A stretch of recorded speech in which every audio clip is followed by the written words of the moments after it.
नमस्कार दोस्तों, मैं आपका दोस्त पवन प्रताप आपके अपने technical channel total power solution पर। दोस्तों, आज मेरे पास ये एक कैपेसिटेंस मीटर है जिससे कि हम अलग अलग वैल्यू के कैपेसिटर की वैल्यू मेजर करते हैं। ये काम कैसे करता है इसकी पूरी जानकारी उसको है जिस डिज़ाइन इंजीनियर ने इसको डिज़ाइन किया है। उसने इसके अंदर क्या एल्गोरिथम लगाई है जिससे कि वो कैपेसिटर की वैल्यू मेजर कर सकता है। लेकिन आज हम 4-5 बड़े ही इंटरेस्टिंग एक्सपेरिमेंट इसके साथ करने वाले हैं जिससे हमें ये काम कैसे करता है वो यहाँ पे समझने में हेल्प मिलेगी। क्या ये जो कैपेसिटेंस मीटर है ये फ्रीक्वेंसी जनरेट करता है या कैपेसिटर को चार्ज करके देखता है? कैपेसिटर को चार्ज करता है तो कितनी वोल्टेज तक चार्ज करके देखता है? क्या वो चार्ज जो है कैपेसिटर में स्टोर रहता है कुछ देर के लिए?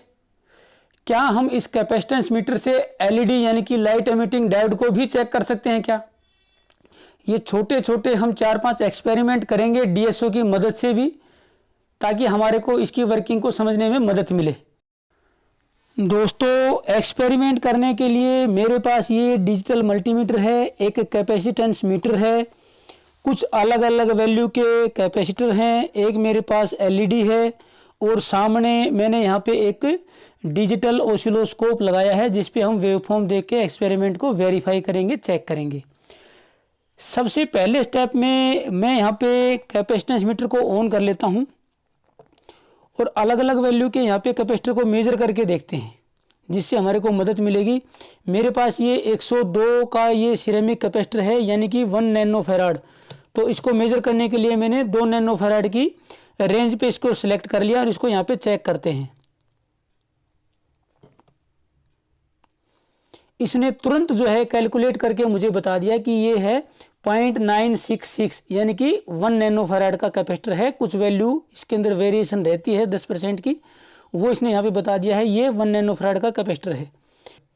ये बड़ा है, इसको भी मैं को डिस्चार्ज कर लेता हूँ। और ये आपका यहाँ पे नेगेटिव, ये 6800 माइक्रो फैराड का है। तो इसको हमें सिलेक्ट करना पड़ेगा 2000 से ज़्यादा यानी कि 20 मिली फैराड पे।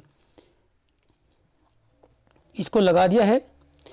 अब इसको ये कैलकुलेट करने में इसने थोड़ा उससे ज़्यादा टाइम लिया है और इसने बता दिया है 6.61 मिली फैराड यानी कि 6600 माइक्रो फैराड इसने वैल्यू इसकी शो की है। ये पुराना है और टॉलरेंस इतनी रहती भी है। 6600 माइक्रो फैराड इसने वैल्यू शो की। छोटे को इसने तुरंत बता दिया, उससे बड़े को टाइम लिया और उससे ज़्यादा बड़ा है तो उसने और थोड़ा टाइम लिया उसको यहाँ पे कैलकुलेट करके बताने में। और वो जो है धीरे धीरे उसकी वैल्यू राइज हुई थी। यानी कि ये जो रहता है कि ये कैपेसिटर को शायद चार्ज करके देखता होगा, कैपेसिटर को चार्ज करके देखता होगा, इसीलिए इसने छोटे कैपेसिटर को तुरंत चार्ज करके वैल्यू कैलकुलेट करके बता दिया और बड़े को इसने थोड़ा टाइम लिया और उससे बड़े को थोड़ा और टाइम। अब यहाँ पे चार्ज करने के लिए इसको यहाँ पे कोई ना कोई वोल्टेज सोर्स तो चाहिए। तो वो चेक करने के लिए मेरे पास एक एलईडी है जिससे हम चेक करेंगे कि यहाँ पे इसके अंदर कोई वोल्टेज सोर्स है क्या।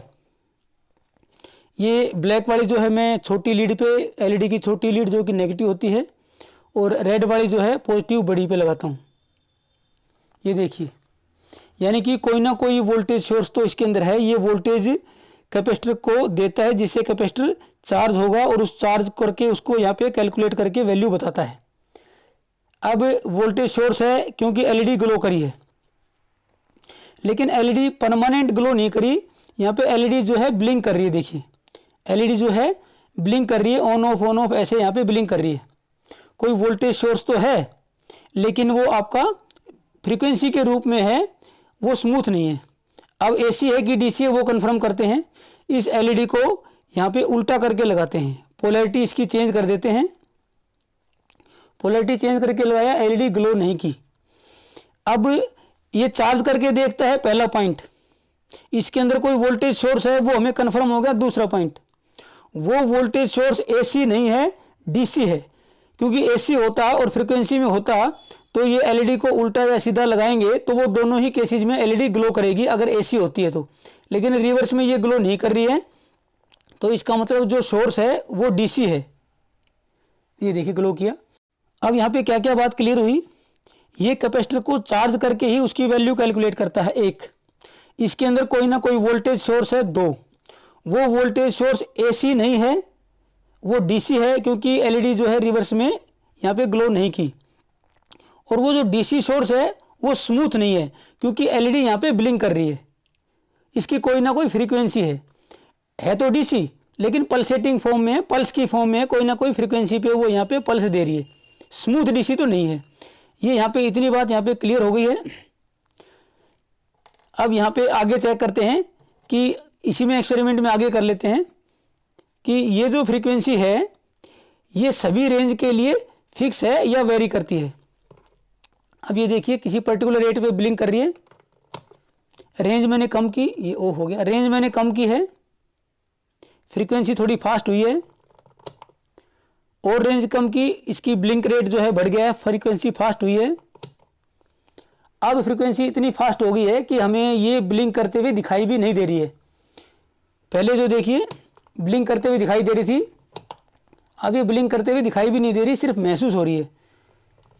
और यहाँ पे करता हूँ तो ये आपका पूरी तरीके से कंटिन्यूस ग्लो जैसे करती है वैसे दिखाई दे रही है। अब ये कंटिन्यूस ग्लो जैसे करती है वैसे आपको बिल्कुल महसूस भी नहीं हो रहा, यानी कि जैसे जैसे रेंज कम करेंगे तो इसकी जो ऑन ऑफ की जो फ्रीक्वेंसी है, जो पल्स की फ्रीक्वेंसी है वो यहाँ पे बढ़ रही है, और वो हमें महसूस भी नहीं हो रही कि वो फ्रीक्वेंसी आपकी इतनी ज़्यादा है कि हम जो आइज से उसको महसूस भी नहीं कर पा रहे हैं। परमानेंट स्टेडी ग्लो यहाँ पे हमें नज़र आ रही है, लगातार जली हुई नज़र आ रही है। रेंज बढ़ाएंगे तो ये आपका ऑन ऑफ करते हुए नज़र आएगी। इसको वेरीफाई करने के लिए मेरे पास यहाँ पे डीएसओ है। अब यहाँ पे डीएसओ की तरफ इसको कर देते हैं, और एक बार मल्टीमीटर को मैं साइड में कर देता हूँ ताकि हमारे को कोई यहाँ पे अच्छे से विजिबिलिटी रहे, दिखाई दे। अब मैं क्या करूँगा, डायरेक्ट एक बार जो है इसको 20 मिलीसेकंड पे कर देता हूँ, और डीएसओ की जो प्रोब हैं, इसको अच्छे से दिखाता हूँ आपको। डीएसओ की जो प्रोब हैं वो यहाँ पे लगा देता हूँ। ग्राउंड है वो नेगेटिव पे लगा दिया मैंने, और यहाँ पे पॉजिटिव जो है वो रोड वाले पे लगा देता हूँ। ये देखिए ये पल्सेस आ गई, यानी कि ये जो डीसी सोर्स है वो आपका पल्सेस की फॉर्म में ही है। ये बार बार यहाँ पे पल्सेस देता है, पल्सेस की फॉर्म में ही कैपेसिटर को चार्ज करता है। जब यहाँ पे वोल्टेज जाएगी पल्स की फॉर्म में कैपेसिटर को, कैपेसिटर चार्ज होगा, फिर एक पल्स जाएगी, फिर कैपेसिटर और चार्ज होगा। ऐसे ये बार बार कैपेसिटर को पल्सेस देता रहता है, और कैपेसिटर की वोल्टेज बढ़ती रहती है, कैपेसिटर चार्ज होता रहता है। ये पल्सेस की फॉर्म में इसलिए देता है क्योंकि यहाँ से फिक्स टाइम की, फिक्स ड्यूटी साइकिल की, फिक्स फ्रीक्वेंसी की पल्स आती है, तो इसको एक पल्स का टाइम पता है इंटरनली। तो अगर ये 5 पल्सेस में चार्ज हुआ है तो वो 5 पल्सेस का टाइम कैलकुलेट कर लेगा। इंटरनल रेजिस्टेंस वो फिक्स है, उसको पता है, तो कैपेसिटर की वैल्यू निकल जाएगी, time equal to RC। Resistance पता है, टाइम हमें पता लग गया, कैपेसिटेंस की वैल्यू निकल जाएगी। अब अलग अलग रेंज में अलग अलग फ्रीक्वेंसी है, उसको चेक कर लेते हैं। 20 पे है, ये 200 पे है, माफ़ कीजिए 2000 पे, 200 पे, 20 माइक्रोफैराड पे मैं आया हूँ। तो देखिए फ्रीक्वेंसी काफ़ी हाई फ्रीक्वेंसी पे ये आपका पल्सेस भेज रहा है। उसी रेंज पे फ्रीक्वेंसी ज़्यादा हो गई है। उसके बाद 2 माइक्रोफैराड पे आता हूँ, फ्रीक्वेंसी और राइज होगी। देखिए पल्सेस जो है यहाँ पे इतने ही टाइम के अंदर पल्स जो आपकी पल्स वो है पल्सेस हैं वो ज़्यादा आ गई हैं, तो इसका मतलब फ्रीक्वेंसी बढ़ी है। अब फ्रीक्वेंसी और बढ़ गई है, और फ्रीक्वेंसी बढ़ी है यहाँ पे। ये देखिए फ्रीक्वेंसी यहाँ पे बढ़ती जा रही है। तो यानी कि छोटे कैपेसिटर को मेजर करने के लिए कम टाइम की पल्सेस वो जो है देता है, ताकि क्योंकि छोटा कैपेसिटर कम टाइम में चार्ज हो जाएगा तो वो उसको कैलकुलेट कर सके, इसलिए छोटे टाइम की पल्सेस देते हैं। अब यहाँ पे एक बार और चेक कर लेते हैं इसको होल्ड करके।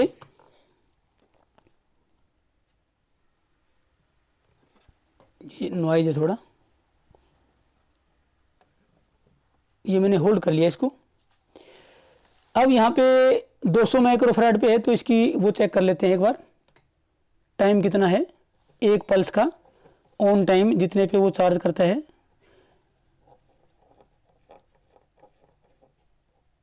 ये देखिए मैंने यहाँ पे कर्सर की मदद ली है। 31.2 मिलीसेकंड हो सकता है, थोड़ा एरर भी हो सकता है मेजर करने में, यानी कि 30 मिलीसेकंड का एक यहाँ पे पल्स है, और लगभग 32 हर्ट्ज की ये फ्रीक्वेंसी है। और एक जो आपका जो पल्स है उसकी वोल्टेज कितनी है, यहाँ पे ये जो डिवीज़न है, ये जो ब्लॉक है वो 1 वोल्ट का है। तो 1 वोल्ट, 2 वोल्ट और 2.5 वोल्ट से थोड़ी ज़्यादा 2.6 2.7 वोल्ट, यानी कि जो वोल्टेज है वो ज़्यादा नहीं है, क्योंकि एक एलईडी को ही ग्लो कर पा रही है। तो लगभग 2.5 वोल्ट या 2.7 वोल्ट की ये पल्स है। और यहाँ पे 200 माइक्रोफैराड पे इसकी फ्रीक्वेंसी है 30 हर्ट्ज, और एक जो है वो लगभग आपकी 30 मिलीसेकंड के आसपास की है। अब इसकी फ्रीक्वेंसी को हम यहाँ पे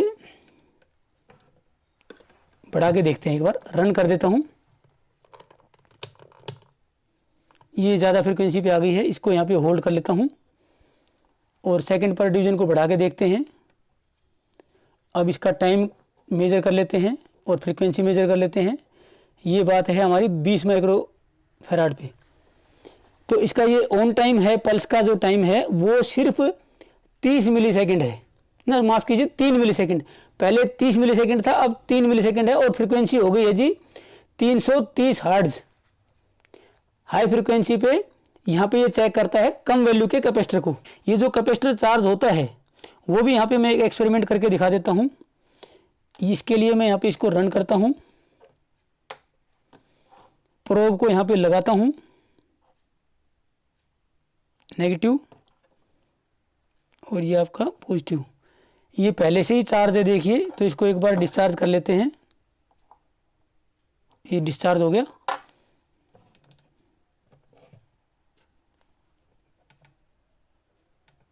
अब यहाँ पे हमारे को ग्राफ बढ़ते हुए मिलेगा। अगर ये कैपेसिटर को चार्ज करके चेक करता है तो यहाँ पे हमें वेरीफाई हो जाएगा। ये मैं यहाँ पे लगाता हूँ, यहाँ पे एकदम से जो है चार्ज आपको होते हुए नज़र आएगा। ये देखिए, आप इसको ऑब्जर्व करेंगे, ये यहाँ 0 है। जैसे मैंने कैपेसिटर मीटर को लगाया तो इसने कैपेसिटर को धीरे धीरे धीरे धीरे चार्ज किया है और यहाँ तक ये चार्ज हो गया। और इतने टाइम के अंदर इसने कैलकुलेट करके यहाँ पे शो कर दिया कि भैया कैपेसिटर आपका 6800 माइक्रोफैराड या 6600 माइक्रोफैराड का है। तो इतना टाइम इसको पता कैसे लगेगा, वो पल्सीज से पता लगेगा कि इतने टाइम में इतनी पल्सीज इसने दी हैं। तो पल्सीज को काउंट करके टाइम पता लग जाएगा। रजिस्टेंस इंटरनली पता है तो वो कैलकुलेट करके बता देगा। कैपेसिटर को चार्ज करता है। कैपेसिटर 100% कभी भी चार्ज नहीं होता है, प्रैक्टिकली 98-99% तक ही चार्ज होता है, और वो भी उसका टाइम बहुत ज़्यादा लगता है। इसलिए ये जो कैलकुलेशन है, इसको कैलकुलेट करने के लिए कैपेसिटर जो है 63.2% वो तुरंत चार्ज हो जाता है बहुत कम समय में। तो 63.2% चार्ज होते ही वो उसकी कैलकुलेट करके कैलिब्रेट करके वैल्यू शो कर देता है।